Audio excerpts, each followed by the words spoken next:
"I've known you forever," your heart whispers, though you've just met. What if this powerful attraction isn't random chance, but something deeper? Carl Jung, one of psychology's greatest minds, believed we don't fall in love with people. We fall in love with our unconscious projections placed onto them. This explains why the butterflies eventually fade, why the person you thought was perfect suddenly irritates you, and why you keep attracting the same type of partner over and over. Understanding this can transform how you love and who you choose to love next. If this sparked something in you, don't forget to like the video and subscribe for more. What if I told you that your unconscious mind has already chosen who you'll fall in love with before you even realize it? Think about this for a moment. All those times you felt that instant connection, that unexplainable attraction to someone. Your conscious mind wasn't making that choice. According to Carl Jung, one of the founding fathers of psychology, your unconscious mind was pulling the strings all along. The unconscious operates below your awareness. It's the part of your mind that shapes your decisions without your notice, especially regarding attraction. Jung believed these hidden forces influence who you're drawn to, meaning the person you think you're choosing might actually be selected by deeper parts of yourself you don't recognize. Let's face an uncomfortable truth. The reasons you give for attraction are often post hoc stories. You might claim it's their humor, intelligence, or shared values. But Jung would see these as rational explanations created to make sense of an irrational pull. Remember Sarah, who insisted she was attracted to Michael because of his ambition and confidence? 6 months into their relationship, she realized those qualities actually reminded her of her father, whom she had complicated feelings about, a connection her conscious mind never made. Consider your past relationships. How many times were you certain about someone initially, only to wonder what attracted you months later? This pattern reveals your unconscious mind operating in ways your conscious self doesn't grasp. We all recognize common justifications for attraction. She's so caring, he's ambitious, we share the same values. These sound reasonable but merely mask deeper psychological processes. Jung discovered something more profound. Our unconscious contains all the parts of ourselves we don't acknowledge. If you're highly logical but repress your emotional side, or responsible while hiding your desire for freedom, these rejected aspects form what Jung called our shadow. Your attractions aren't random. They serve a psychological purpose. That fascinating person might embody qualities that exist within you but remain undeveloped. Your attraction is your unconscious recognizing itself in another. The qualities that powerfully attract or repel you reveal the hidden landscape of your own psyche.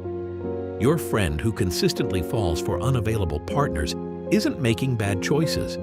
Their unconscious is seeking something specific related to their psychological development. Think about someone you felt unusually drawn to recently. What qualities stand out? What if those qualities represent parts of yourself you've rejected or never developed? This explains why passionate relationships often involve intense emotional reactions. When someone activates your unconscious material, they connect with unrecognized parts of yourself. Living unaware of these forces means they control you without your knowledge. You might repeatedly attract people who aren't good for you, wondering why you keep making the same mistake. From Jung's perspective, it's not a mistake. It's your unconscious highlighting something within you, needing integration. Your unconscious chooses partners through recognizing disowned parts of yourself. This is why attraction often feels like recognition, because it is. You're recognizing yourself in another person. Jung believed we seek psychological wholeness, with our unconscious driving us toward people who represent qualities we need to integrate. That powerful attraction to someone different from you? It might be your psyche's attempt to balance itself. This explains why transformative relationships challenge us most. They bring unconscious material to the surface where you can finally see it. The partner who triggers your deepest insecurities often reflects parts of yourself you've hidden or denied. This process happens outside your awareness. psychological work happens beneath the surface. When you feel drawn to someone, ask yourself, what qualities in this person resonate with me? What parts of myself might I see in them? This understanding transforms how you approach relationships. Instead of seeing others as sources of happiness, you recognize them as catalysts for your psychological development. The relationship becomes a vehicle for growth. But what's happening when you lock eyes with someone and feel that immediate connection? Why do certain people trigger powerful responses while others barely register? How do these hidden forces manifest in your daily interactions? To understand this mechanism, we need to examine one of Jung's most powerful concepts, projection. This psychological process explains why you sometimes feel you've known someone forever when you've just met, and why initial excitement often fades as quickly as it appeared. Have you ever been intensely drawn to someone only to later realize they weren't who you thought they were at all? That magical connection you felt so certain about suddenly evaporates, leaving you wondering if you imagined the whole thing. This jarring experience happens to almost everyone, and according to Jung, there's a specific psychological mechanism behind it: projection.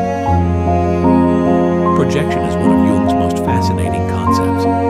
It occurs when we unconsciously take parts of ourselves, qualities, emotions, or traits we don't recognize or accept, and place them onto other people. It's like watching a movie where you're both the projectionist and the audience, but you don't realize you're the one loading the film. Your unconscious mind takes aspects of yourself that you haven't fully acknowledged and projects them onto others, making these qualities appear to belong to them when they actually originate within you.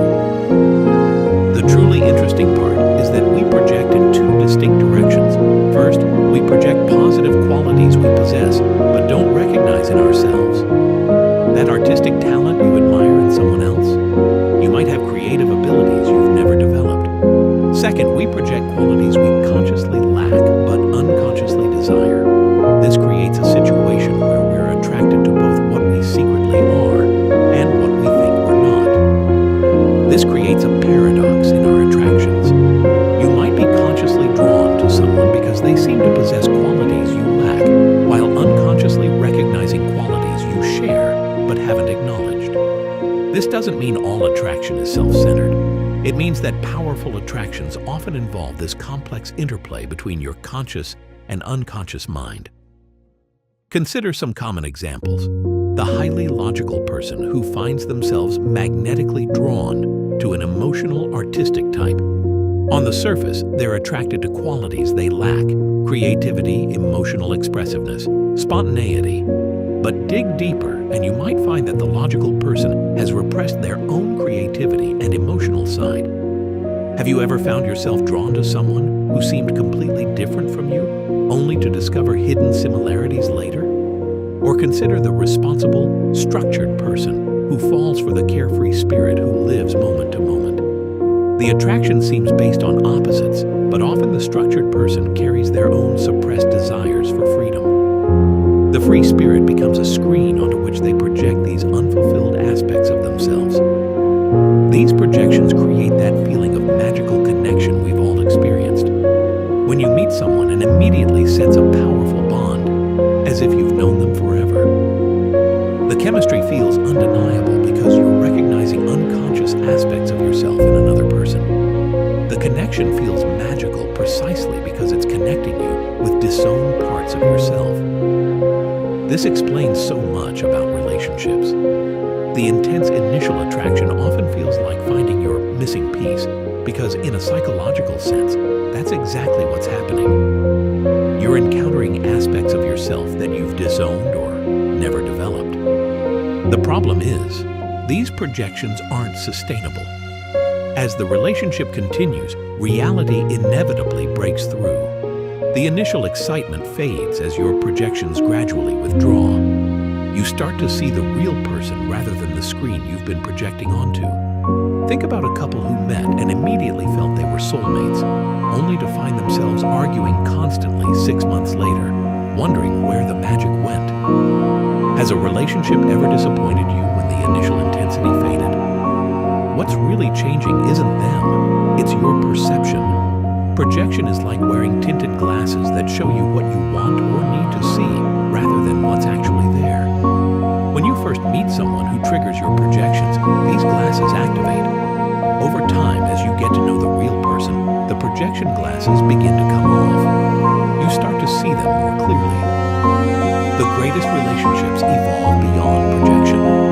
As projections withdraw, you have the opportunity to see and love the real person, not just your projected image of them. This requires the courage to face your own projections and take responsibility for the disowned parts of yourself. This understanding transforms how you approach relationships. Instead of seeing others as the source of your completion, you recognize their mirrors reflecting aspects of yourself. This gives love a deeper purpose connected to your psychological development. But if projection explains the who of attraction, what explains the powerful why behind our most intense connections? Why do certain people trigger our projections while others don't? Why do some relationships feel destined from the first moment? To understand this, we need to explore an even deeper level of the unconscious mind, the realm of archetypes. Why do certain types of people seem to trigger such powerful emotional responses in you, almost like they're activating something ancient within you? Think about that person who made your heart race the moment you saw them. Not just any attraction, I mean that bone-deep recognition that felt almost like you'd met them before. Jung would say you're experiencing something far beyond simple preference or coincidence.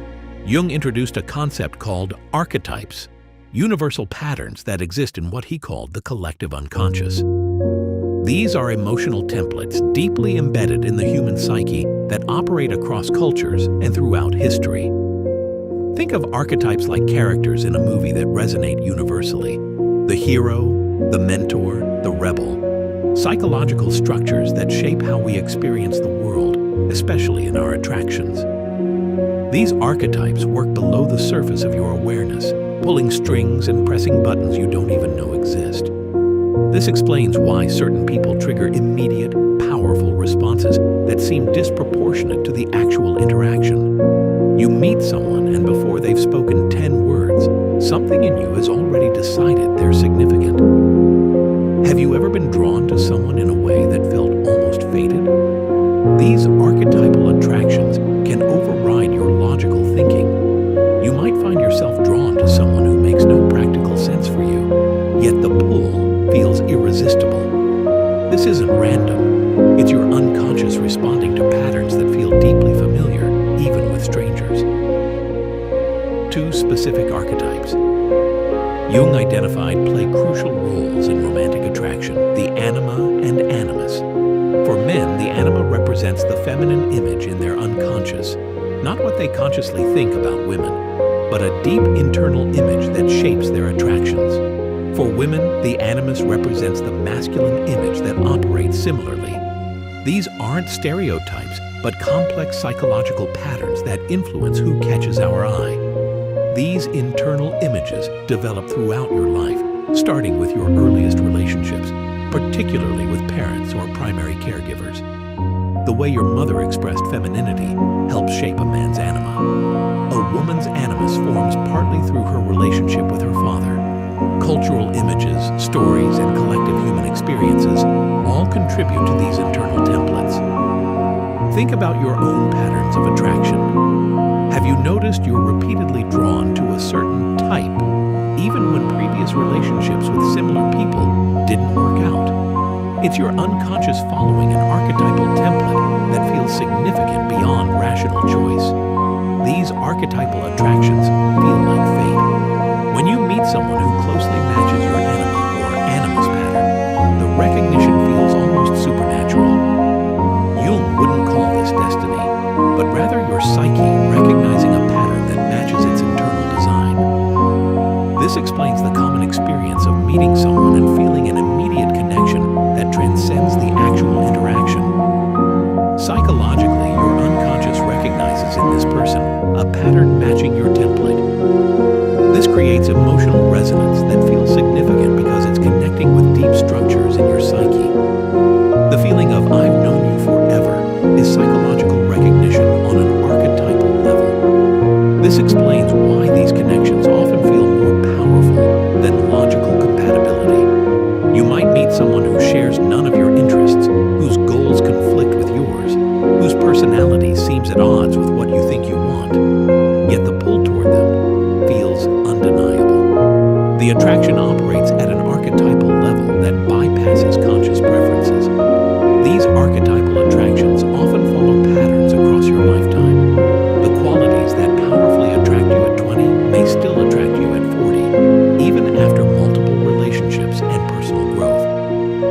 This persistence shows how deeply embedded these patterns are in your psyche. The key question becomes, when you feel that powerful pull towards someone, are you seeing the real person or just a reflection of yourself? Often you're seeing an archetypal image from your own psyche projected onto them. You're not falling for them. You're falling for what they represent in your internal psychological landscape. This doesn't mean the connection isn't valuable. These archetypal attractions can be powerful catalysts for growth. Understanding the psychological mechanics helps you navigate these feelings with awareness. The person who triggers your anima or animus will feel significant, but that significance comes from within you. The real challenge is separating archetypal projection from the actual person. When you feel that immediate connection, ask yourself, am I seeing this person clearly or through the lens of my archetypal expectations? This awareness doesn't diminish attraction, but adds a critical dimension of understanding. But how can we tell when we're caught in projection versus seeing someone for who they truly are? This is where relationships enter their most challenging phase, when fantasy meets reality, and the archetypal image begins to crumble against the actual person before you. What happens when the person you thought was perfect suddenly becomes the source of your greatest frustration? That moment when the rose-colored glasses come off and you see them, really see them, for the first time?